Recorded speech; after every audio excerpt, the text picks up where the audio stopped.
addressing the conflict of infertility. The scenery is a little different for me because I am in bed.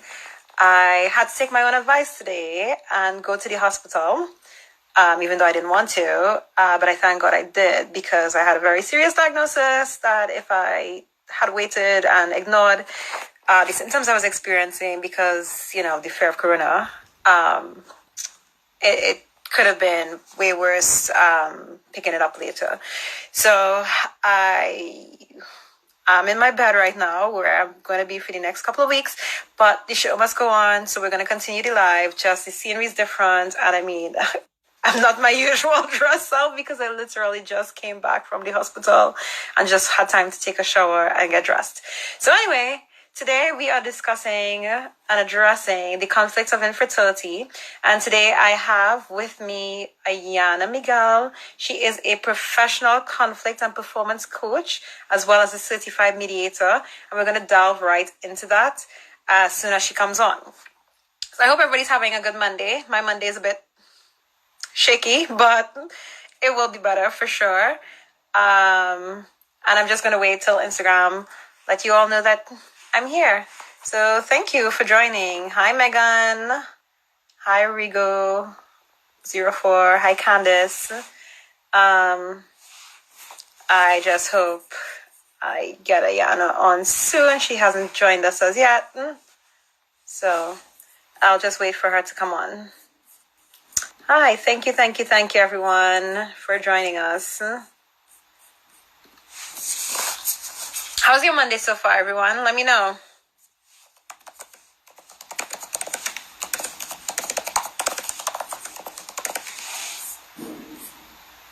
I pronounced it correctly. Good. Wonderful.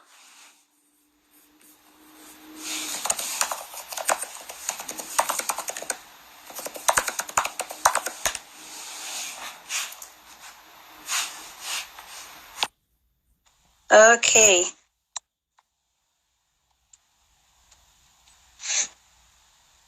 Hi. Hi, how are you, Ayana? I'm fine, thanks. And you? I'm gonna be fine.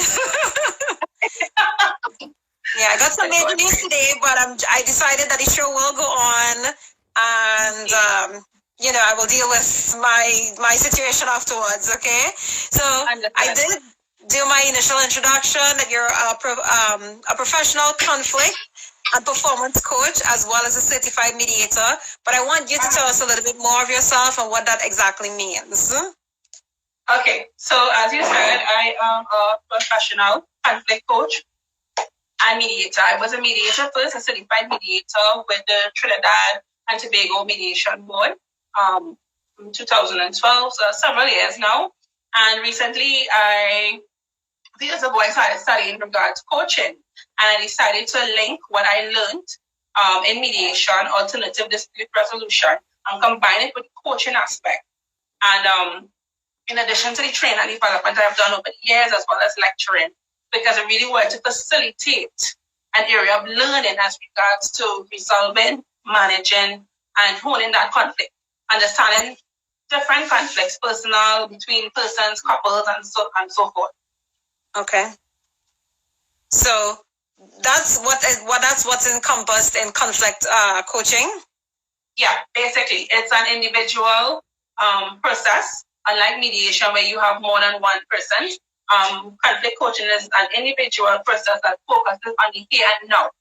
Yes, we may take into consideration some historical aspects, but we really focuses on what is going on in this point.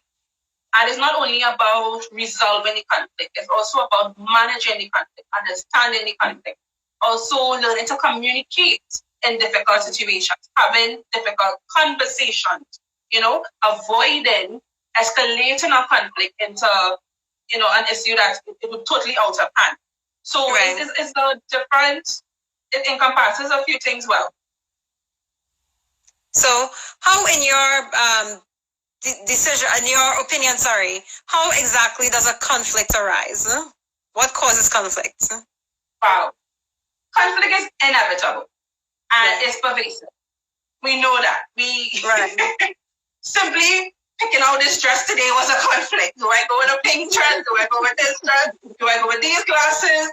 It can be in anything, and it really is about scarcity of resources.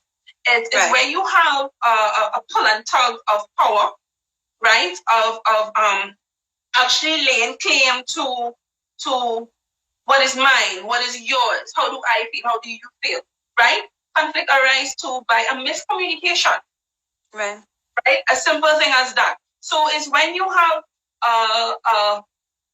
incompatibility of values, when you have incompatibility of how power is distributed, right? Therefore, you will have conflict arising. Right. So we're going to delve specifically in dealing with conflict when it comes to infertility. So I'm just going to give the definition of infertility for everyone who's out there. Infertility is basically defined as the inability to conceive or be pregnant after 1 year of unprotected sexual activity. The sexual activity have to be frequent, at least 3 to 4 times a week. And that time frame, we kind of shorten depending on age. So 35 and less, we would say, okay, you could wait a year before seeking any sort of medical treatment. If you are 35 to 40, we say wait 6 months, but over 40, you don't even really have to try to see if you get pregnant. If you think you want to get pregnant, you can come in and get assistance right away because, you know, as a woman, our fertility declines as we age. So that's the definition of infertility. And now you're going to tell us, when we say conflict of infertility, what exactly do we mean? When we say conflict of infertility, and let's take what you said just now. As a woman, our fertility declines as we age. That in itself is a conflict. As soon as we hit 35, that is where the stress comes in, and we don't have any kids. We need to have children. We need to have children before we turn 30. Why are we not having kids? You get married at 28, by 28 and a half, where's the children? Give the man a child. That is a conflict, right? We're talking about the stresses that comes hand in hand with infertility. Infertility in itself, just hearing the word, eludes stress. It makes you think of a stressful situation, right? And persons going through it will have that dealing with that stress is a conflict. Couples will have that conflict in maneuvering infertility. And even our family members, and I say our because this is something dear to my heart. It's something that I have to endure personally. So I understand it, and I can speak from that experience. Even our family members, and I could just say my parents, they had conflicts as well. How do I support my child? How do I help her feel better about what she's going through? Even when I did not go to them to ask them, their conflict was, do I lend support even though she's not out? Even though she's not saying, Mommy, I need your help, or Daddy, please, you know, what do I do? Because as a personal person, I dealt with it on my own, right? But then it was conflict with them as parents to know, how do I help you? And then for me, why do I put this on others? Why do I bring my conflict to them, my stress to them? Why do I add stress to them? And I could just deal with this on my own. Right. So when you look at the conflict, infertility, it's quite pervasive. Infertility in itself is a conflict. Why can't I do what is expected of me from society? My role, achieve my role as a mother or a father. Why is it so hard for me to do this?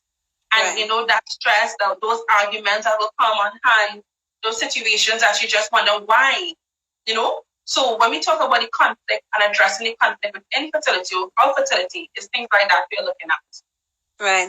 And coming from the Caribbean as well as, you know, the community that we come from, it's thought to be taboo discussing these things when it comes in relation to having children or difficulties having children. Yes. No one really wants to discuss any difficulties they have, especially you don't want to discuss any treatment that you're going to undergo to try and have a child, because especially to our elders, it's very taboo. They thought in themselves, I got pregnant easily. Why are you having this problem? All you have to do is A, B, C, D. And they will recite all you have to do, not really fully understanding that it's not as simple as we think. Fertility is a wonderful thing. And for those who do it effortlessly, praise God.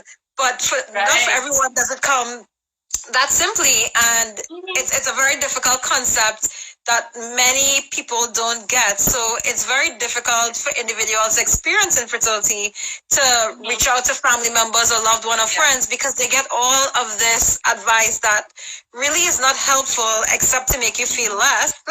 And it's well-intentioned, but it doesn't help. And, you know, a lot of Caribbean people, I can say especially, probably happens with other communities, but I can speak personally from Caribbean background, is that we think that seeking any help, especially when it comes to fertility, is, you know, it shouldn't be done. This is a private matter between you and your husband, and you guys should figure it out. Even if there's something that could help you, the elders would be like, nope, don't do it. Don't do it at all. Exactly. And that is attributed to the shame that goes hand in hand with infertility in the Caribbean. Right? I'm seeing someone here is actually commenting sensitivity. Some of us don't know how to be sensitive in dealing with this. And as soon as you get married, get a man a child, you're not going to make a child, what are you doing? Why are you taking so long? Your eggs will dry up. And these are the things we have to deal with. Yes. Right? Man, what's going on with you, boy? Whatever, not working or whatever. These kind of insensitive comments are being made. And to the general masses, it may be funny. But to us persons who are going through it, no, it is not that funny. It's a hard pill to swallow, because you are battling with this thing behind closed doors with your better half, your other half. You are battling with this. So when you go out and have the public actually putting in their 2 cents, it makes it even difficult. And that in itself is a conflict. Right. Because it goes to where the blame lies. Right. So now it's me or you. Who do I blame? Right. So that is like a true issue. And even for those people who try to be sensitive and think that they and themselves are being, you know, very delicate with the issue, making certain comments is still not as sensitive as you may think. So some people in their best intentions may be like, you know, maybe you should just give it a break, or maybe, you know, a child is not for you, or what about adoption? And I mean, I've had to talk to patients about adoption, but it's never really the first option you ever bring up, because it's kind of telling them, don't try, forget it, just go somewhere else. So sometimes people say to people, I've heard people say, you know, maybe you weren't meant to have a child. If God wanted you to have a child, you would be pregnant. And I was like, I really, really dislike that argument, because then it makes medicine obsolete. Because with that argument, it means that if God wanted you to have anything, if God wanted you to deliver, you just deliver on your own. You don't need an obstetrician and gynecologist. You don't need a cardiologist. If you wanted your heart to work, you wouldn't need a transplant. Yeah, I don't buy that argument, but I hear the argument a lot. And I think that we need to move away from all the unsolicited advice that we tend to give to our friends and loved ones with best intentions, because that in itself puts a further strain on the person as well as the couple who's experiencing this. This is very true. Very true. So from an interpersonal perspective, when dealing with yourself, how would you say that one should deal or cope with like the guilt and the feelings of inadequacies that they may have when experiencing infertility? And again, we talk about the blame and the guilt and the shame. And my advice would be, you need to be aware of what your coping mechanism is. How do you plan to deal with it? You need to understand yourself. And again, speaking from personal experience, when I went through this, I had to take my other person's opinions out of my head. Right? And I had to say, okay, Ayana, this is something that you want. This is a journey that you have to go through. You have to, research. You have to know what it is you're getting into. It's not, you can't have a child, what do you do? No, I can't have a child. What is the reason for it? And as a researcher, my background in research as well, I got to the bottom of it. Why is this happening to me? What are the reasons for this? What are the causes for this? Right?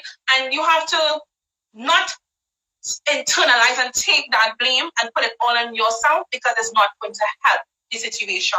Blaming yourself is going to amass you with all of this guilt, all of this negative feeling, and no resolution will be found. What I personally say to is make a plan. Make your personal plan. Okay, this is what's going to happen. I think I may be infertile. What do I do? What are my options? I seek a doctor. I seek medical attention. Some persons prefer not to speak to others. That's like me. I would prefer not to delve into with third parties. My partner, I will do that, etc. And talk it out. Talk to somebody who knew it. At my time when I was going through this, my sister-in-law, who passed unfortunately, she was also going through the same thing. And we were buddies in a sense. And she allowed me to take the blame out of it. And take the blame off of myself. Not to put it on my partner, but understand that, listen, it is something that you're going through. It's not your fault. You have to get to the bottom to know why. And when I got to the bottom of it, then I say, okay, what are my next options? Right? So make a plan, a short-term, flexible plan. What are my options? Am I going to adopt? Am I going to try IVF? Am I just going to give it a rest for a bit, relax myself, take the stress out of my life, and go from there? And what I can say is, when I decided to step away from it for a bit, remove the stress and just not think about it, is when I got pregnant. And I had my son, going on 10 years ago. Right? And this was after me told that I could not have children. Right. Well, right? So, yeah, so basically that's it for the personal side of it. And for some, that may be, as soon as you start relieving yourself from the stresses, the day-to-day constant worry and the pressure of trying to have a child, it happens. And in some cases, it may not happen naturally, and you may need to seek the advice of a doctor. You may need to seek professional advice. And, this is just also to inform you that there are options. After your 1 year of trying to get pregnant, 1 year if you're 35 and less, 6 months if you're 35 to 40, over 40, you can come immediately. After you've tried and you've given it sufficient amount of time and you're like, I'm ready to seek. There are doctors who specialize specifically in fertility. So you can start off with your OBGYN. We do basic tests, and sometimes the answer is much simpler. We can present you with the answer from routine tests. However, sometimes it needs to go more complex. We need to go to more complicated diagnoses. We need to get more specific into what's going on.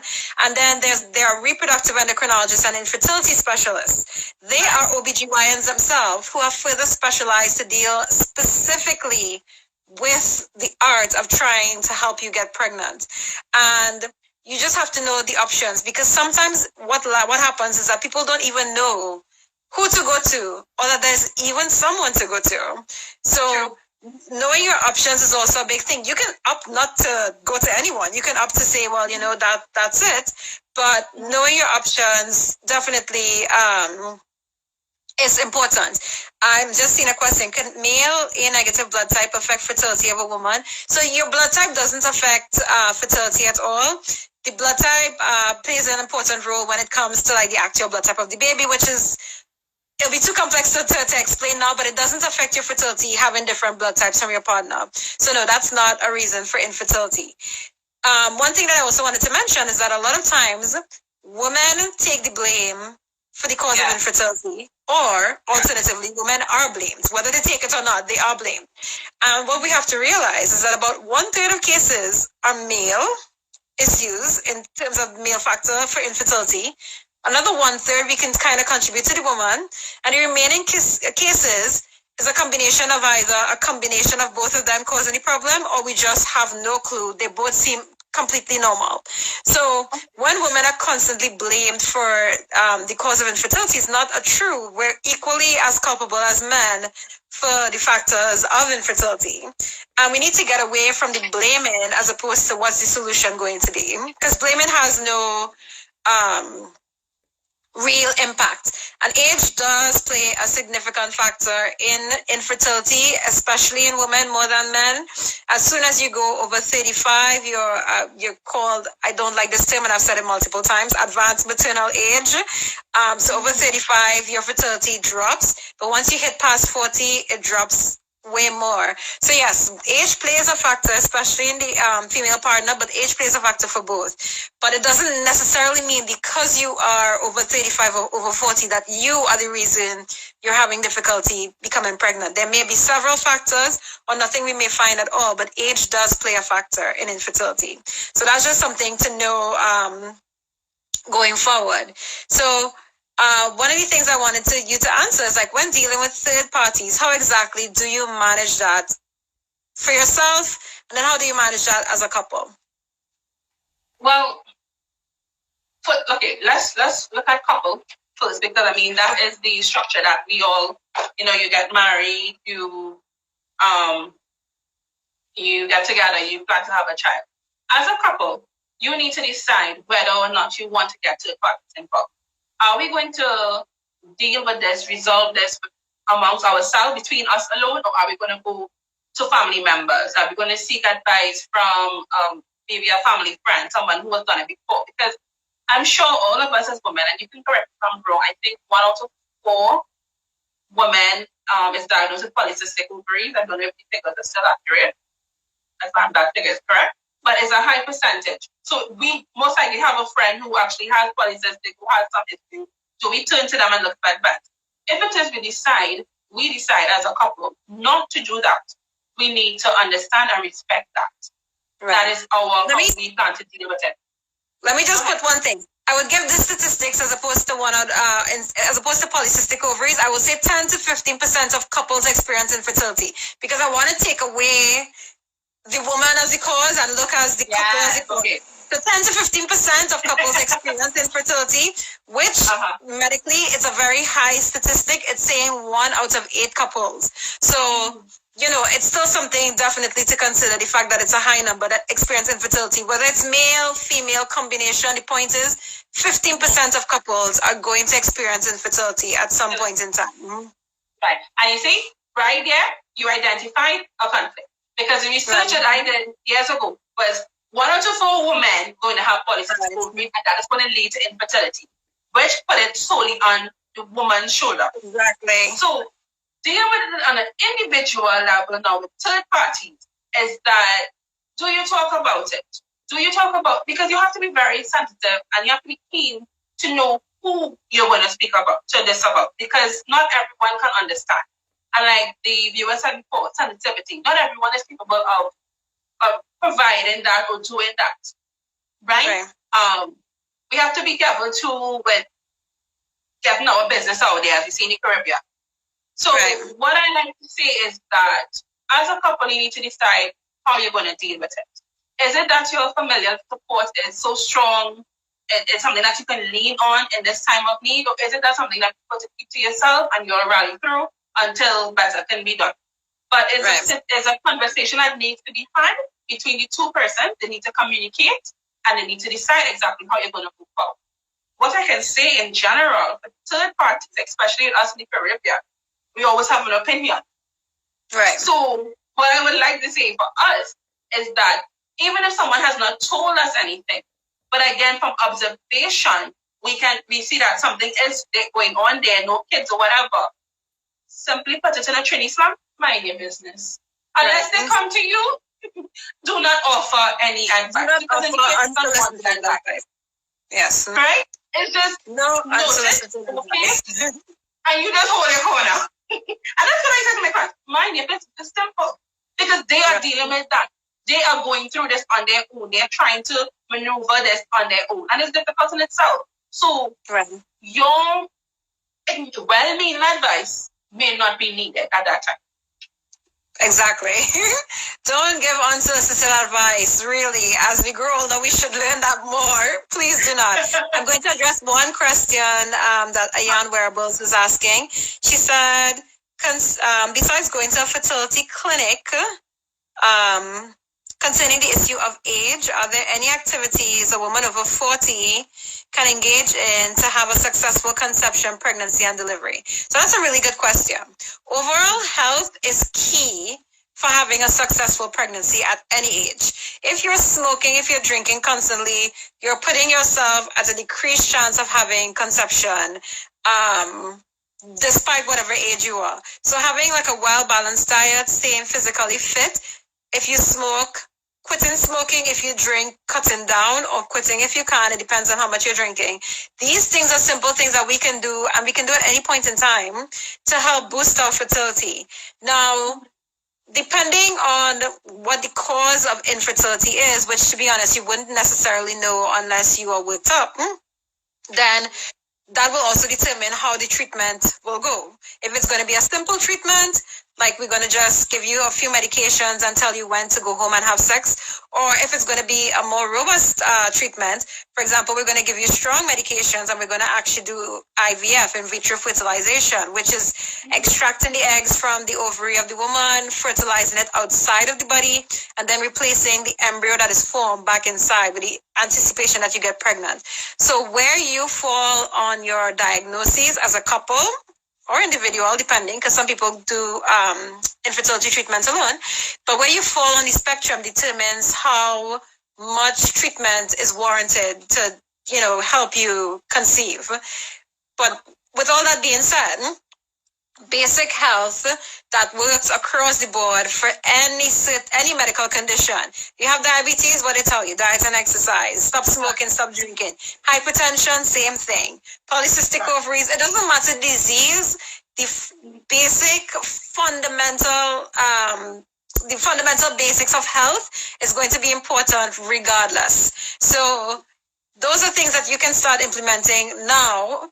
I don't care if you're 16, I don't care if you're 40, that's going to work right across the board for everyone who's going to try to get a successful pregnancy.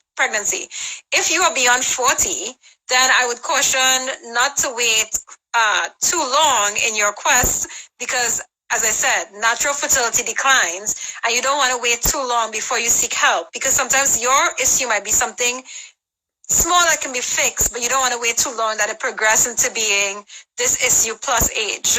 So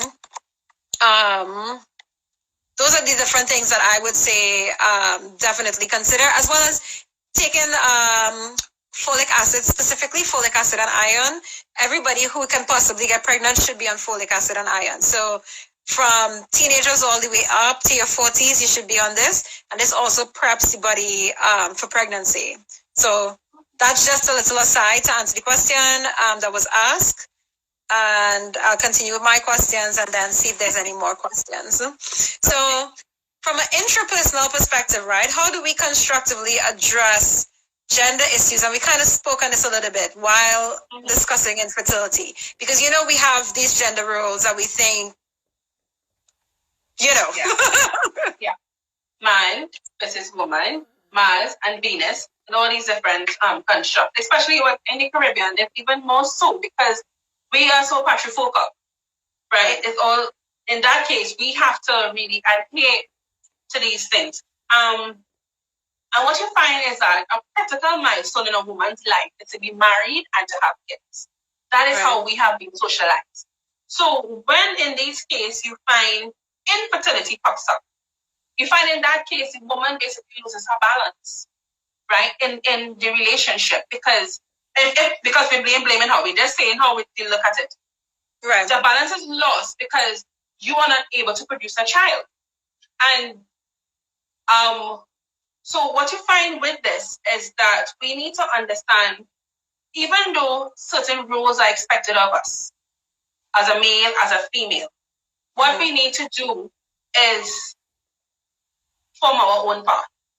How do we deal with this? This is something that we are going through. How are we going to maneuver this? Taking all the other noise, all the other voices out of your head, out of the situation, and deal with it. And most important to deal with it is to communicate, and to communicate effectively, and to understand that you and I may have a different form of communication, right? You and I may have a different form of how we internalize blame, how it is that we look at ourselves. And what we need to do as a couple, and which will actually bring couples closer, right, is manage those stresses.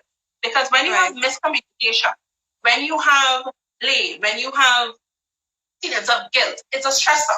And that's where the conflict comes in. So what you need to do is constructively address it. I am the male, I'm the female, yes. But together, we are trying to have a child. Together, we are trying to overcome this conflict. And how do we do it? We communicate. We understand that we need to collaborate with each other. Thomas Kilman speaks about 5 ways of dealing with conflict. Avoidance, which is self-explanatory. We just avoid it and move along. We accommodate it, as in okay, well, we can't have a child. Well, we'll just take it one day at a time and leave it in the higher purpose hands, and something will happen. We could compromise. Well, and it may sound asinine, but it's something that I've been said. I heard it before and through my years. Well, I can't give you a child, so maybe you can get one and we'll buy it, or some kind of exactly. We collaborate. Okay, this is what's going to happen. We don't know what the cause of the problem is at this point. Let's both seek medical attention. Not only the woman, and put all the blame on her, but the man also. And let's get to the bottom of it. Let's find out what can be done together. Right? And it's only through effective communication and really understanding each other's position in the relationship, you can actually maneuver these gender roles and resolve the issue. Right. And jumping right from that straight into the next question I have. So how exactly do you not allow this internal conflict that you have with yourself or with your partners to stop you from living your life? It's understanding each other, and it's using the conflict to grow closer to each other, right? And okay, again, I spoke about a plan earlier, making a short-term plan, but making a short-term flexible plan. Let's for a minute step away from the whole issue of infertility. Let's put some savings aside to maybe do a trip sometime later. Right? Let's spend some time, one-on-one time together. Let's learn to communicate with each other outside of infertility. Mm-hmm. Let's get to know one another again, each other again. Right? And again, it will stem from communicating, open communication, honest communication. It will stem from managing the stresses, managing whatever conflict that exists in a way that they can see some resolution. It's understanding, and this is where the conflict coaching will come in, is understanding how to communicate in order to avoid the conflict from blowing up in their faces, right? To understand where each other stands. What side of the coin are you on, right? And respecting that, right? Respecting the boundaries, respecting the lines that are drawn, respecting each other, right? And I don't know if I can say this, but the fact of the matter is the conflict of infertility affects your sex life. Right? Because so much stress is placed on this act in order to produce a child. Sometimes the act is just like, do I really have to do this now? Or we need to do that because we need to have an end goal. No, just do it. Let's enjoy each other. Right? And understand that. And when you move away from that, you become closer. Right. And that is how it will help you in that case. So you talked about open and honest communication, and I want to now delve, like, how do you actually do the open and honest communication, especially for, let's just say, now we have a diagnosis and it's one partner or the other that's the cause for the infertility. So now, as we spoke about earlier, now we have the blame game. We know who it is.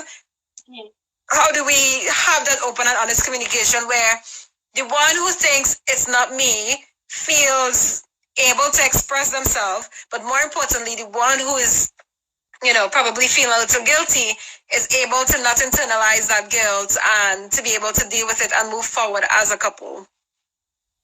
And you see, that's a difficult thing to do. I will be honest with you. It is quite difficult because maternity and paternity are social dictates, right? Okay. This is what is dictated to us.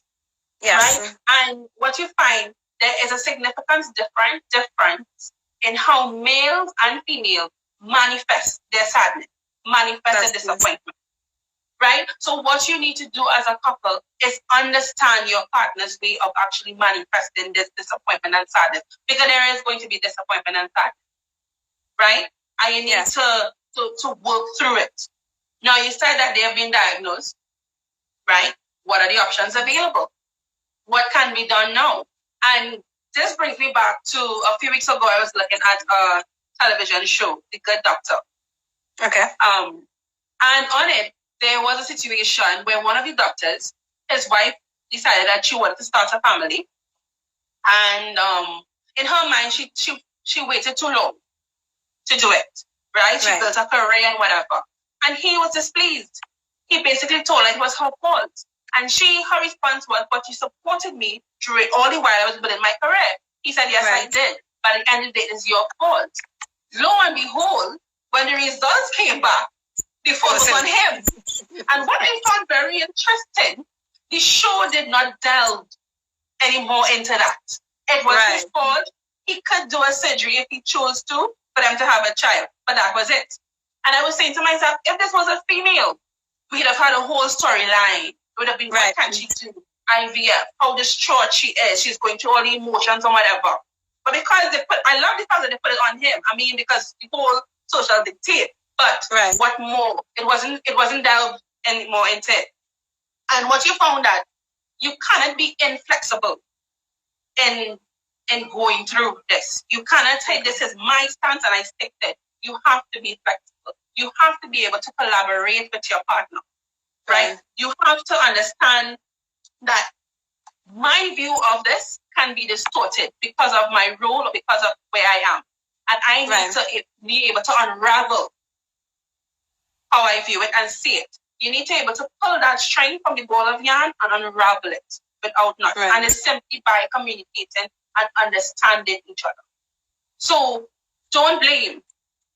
I mean, it's going to be hard. We are human. We deal with disappointment in all various ways, but try not to blame your partner. Try to understand your partner. And even the person who is being told that they are at fault, right?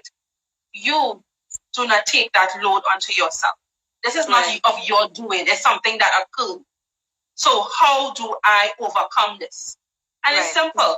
And I say honestly, with infertility, we have survivors because you overcome it. Some of us do not have children at the end of it, but you overcome it. And I have known cases where clients don't have, and they still have a happy marriage. Yes. So it works. It's not the end of the world. It's just basically riding it through despite whatever the results come. And I mean, the decision is so vast because some people always think that the decision must be to, in the end, somehow get a child one way or the other. And they may opt for fertility treatment. They may opt for IVF. They may opt to adopt embryos because, you know, you can actually adopt an embryo. You may opt to adopt a child or foster a child. But you have to also recognize that there is an adoption to just do nothing and to accept it. And it's a good option for those who decide. And the external voices need to let that option be an option that people could consider without giving the opinion of, oh, why don't you try this and that? If the couple made a decision, that's it. Respect the decision. It should be respected. Yeah, so I agree. It's a viable option, and definitely just remember that there's a whole array of options to get what you want. You just have to decide what the end goal of what you want is and what it's going to be, and accept that. All parties should accept that, and all parties, including external parties, all parties, including external parties, should definitely accept whatever the decision the couple make, and unless invited in on that decision, should not really have much contribution towards it. And the invitation must be clear. It shouldn't be I suppose you want my advice. No, it's definitely, if the couple invites you in, that's fine, but don't give unsolicited advice. You know, allow the couple to decide how they decide, and if they decide to not have children, if they decide to get a dog, if they decide to travel instead, or if they decide to adopt, it's all within their rights to decide what's most comfortable for them. And we should just be the supportive role when we're external to the couple. We should play a supportive role in their decision, regardless of what they decided. Yeah. So, do you think there is a positive side to conflict? Like I said before, conflict is pervasive. It is going to happen. It's going to happen in different aspects. But it can also be a functional occurrence, especially in the case of couples dealing with infertility. And what you find is that for conflict to be constructive in such cases, they must understand that a change can occur. Something can come out of this. Something good can come out of this. and I must be open and willing to understand this change and accept this change. Right? They must learn to adjust, accommodate each other, and compromise, but not compromise where there is a win-lose. Compromise without losing, right? What an important aspect of yourself, without losing that self-worth, right? Without giving in to something just because. Right. So conflict can have a positive side in that case. The more obvious positive side will be having a child, right? But again, in cases for those who choose not to, I think they have successfully understood that, listen, it's you and I in this. You are who you are. I am who I am. And we are going to do this together. And we are going to do this together with not a lose-lose or win-lose, but a win-win at the end of it all. That is good. So, do you have any other advice that you have for anybody watching today on how to use conflict, how to mediate conflict, address conflict with respect to infertility, or just in general? Because I'm assuming that these principles would obviously be able to be extrapolated in any aspect of conflict in your life. And if anyone has questions, you can also write them below. Oh, sure. We welcome questions. Conflict coaching, in this sense, well, what I do specifically is I facilitate learning. So if it is you're willing to learn how to manage those conflicts that may occur, how to let's see, work along with a conflict and avoid it from getting out of hand, right? I can help with that. Also, conflict ties into performance, and that's why my title is Conflict and Performance Management, because it's really to help you be a better you. It's helping you figure out how you can be a better you. It's not me lecturing to you or telling you, hey, you need to do this X, Y, and Z. No. It's me showing you with what you have given me how you can do better. And the thing is, why it is I focus on this and I specialize in this is because, again, because of my mediation background, but also because of my business background. At 24, I started my companies, and to date, both companies are still functional. One is with immediate consulting, which I do the conflict and coaching and training and development and human relations aspect of consulting. But the other one is where I am in the service industry. And to date, I have employed more than 400 persons. So I know what I am talking about. I know when I say how to start a business. I understand failures in business. I had to stop and regroup and start over 4 different times before I got to where I am today. It's hard, but it's rewarding work. So I am speaking from a place of knowledge. I'm speaking from a place of experience. And it's something I'm very passionate about. I also focus on coaching parents as well, specifically single parents, because again, it is something that we have so much unwanted advice that we lose our voice in it. And I try to help person find their voice back, understand that, hey, I have a voice. I don't have to always abide by social dictates because it's said so. I can maneuver my way within lawful reasons, of course. Right. But know who you are, understand who you are. And that in itself is a conflict. Just trying to unravel that ball of twine and finding me. That's simply it. Right.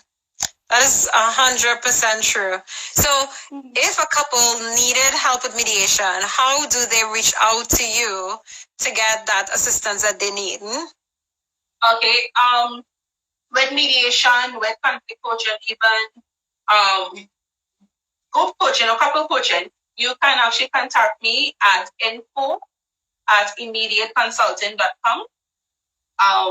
I don't know if I can try to type it in here. And Jerry should be typing that. Yeah, Jerry, you should be typing that info. So I will actually post it on my page as well.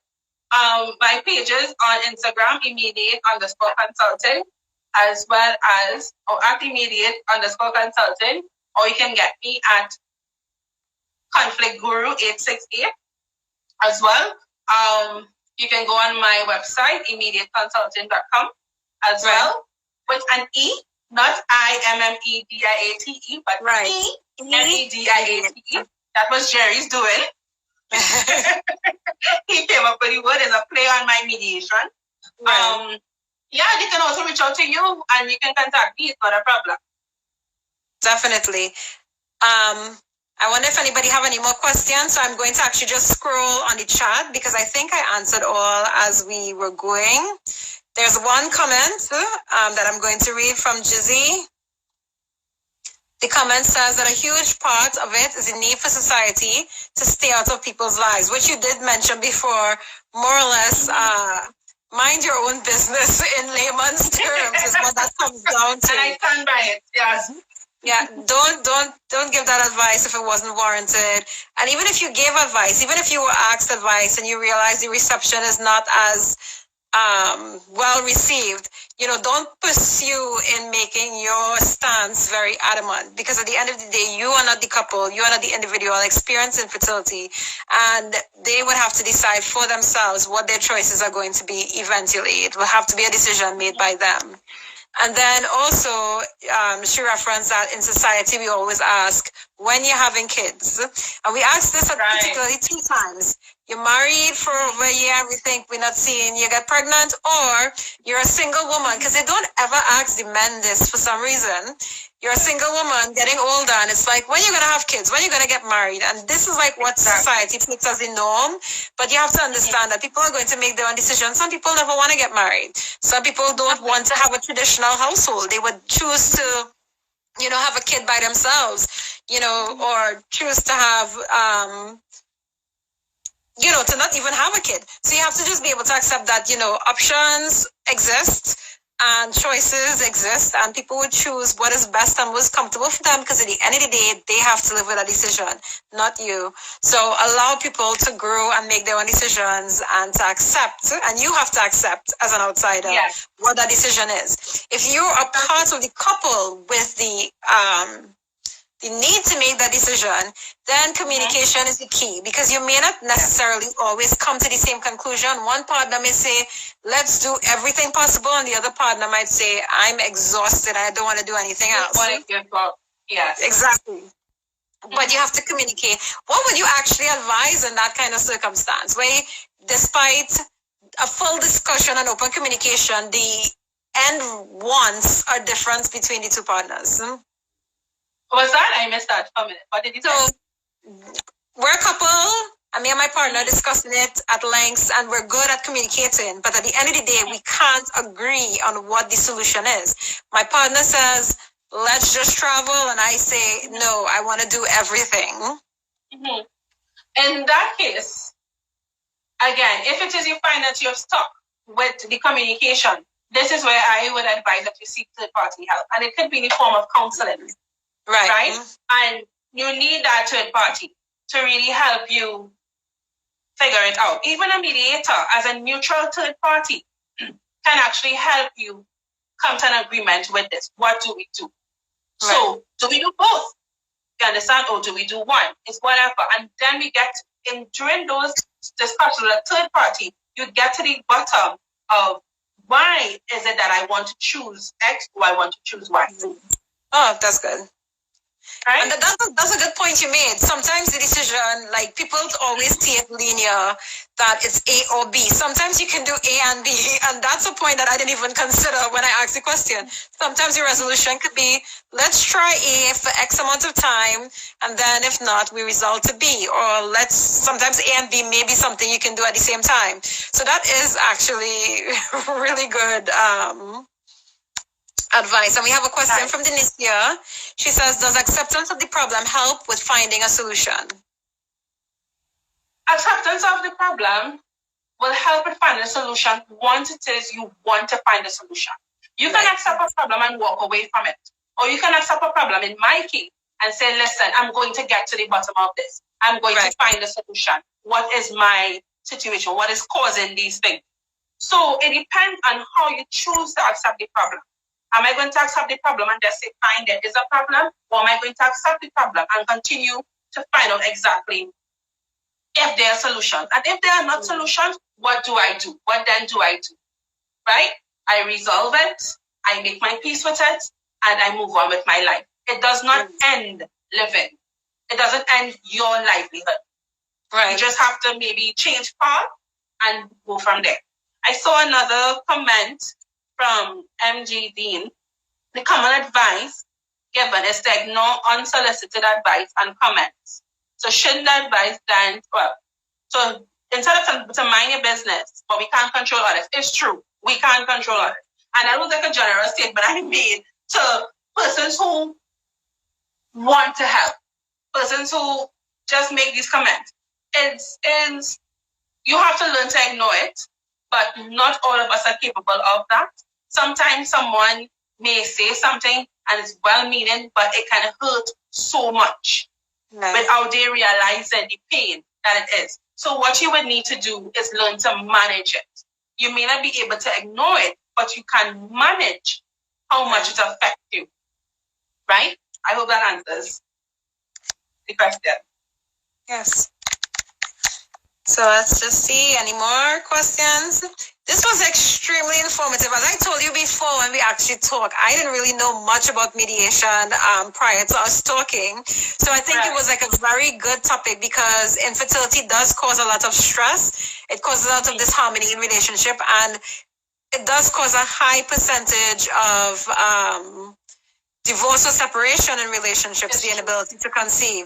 So being able to know that apart from the solution of having options to try and get pregnant, there's also options that we know now to try and resolve what options we're going to do for pregnancy. So now we know that there are mediators that we can actually go to help us even figure out what path we want to take before we even reach to the part of, you know, IVF or no IVF. There are people who can help us just get our internal conversations with each other starting, you know?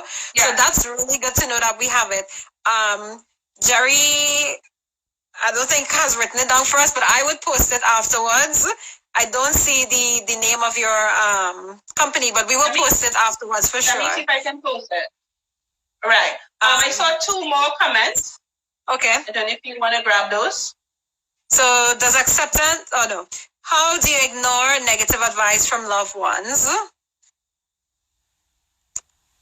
I just have to, we sort of answered that, but again, because if she missed it, you have to manage the advice. You have to understand where it is you stand and respectfully decline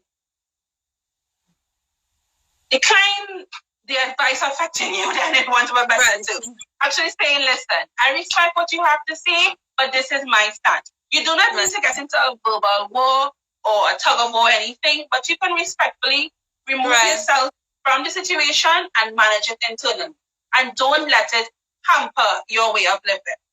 Right. I actually was watching a session from a mental health coach a couple of weeks ago, and she was like, basically, it wasn't this specific scenario, of course, but she was like, when somebody, puts in that, awkward position, you can say, thank you for giving me this advice. In her case, it was thank you for inviting me, but in this case, thank you for the advice. But I think for now, I'd do better off without, any extra information at this time, and no explanation further than that, no back and forth. As Ayana said, we're not discussing this. I've just ended the conversation more or less.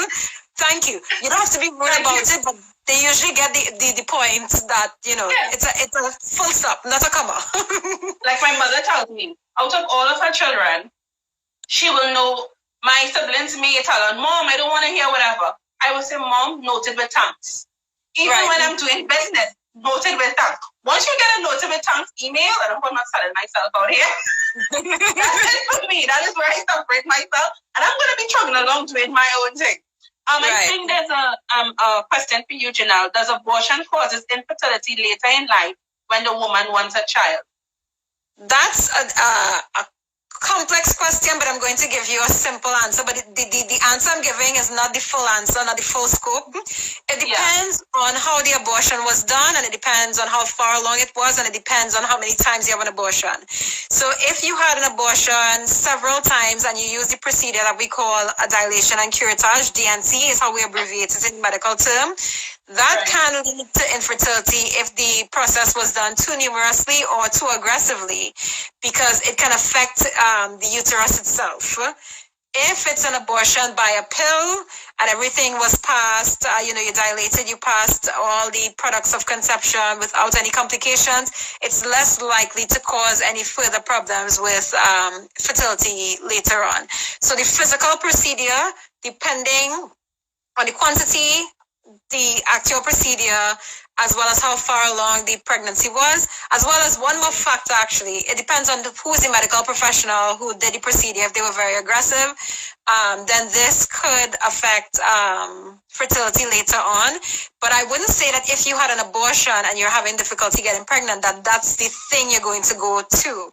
As I said, infertility causes are multifactorial. They're male and female causes, and there's several. We're talking about from the brain straight down to chronic conditions you may have, straight down to your ovary in the woman or the testicle in the man, straight down to the eggs versus the sperm, straight down into the passageway, the combination.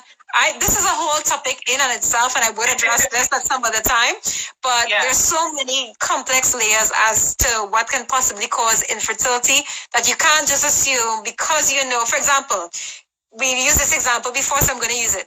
I have PCOS, so I'm the reason I'm not getting pregnant. It doesn't mean that at all. There's some patients with PCOS who get pregnant without a problem. PCOS doesn't equate to infertility.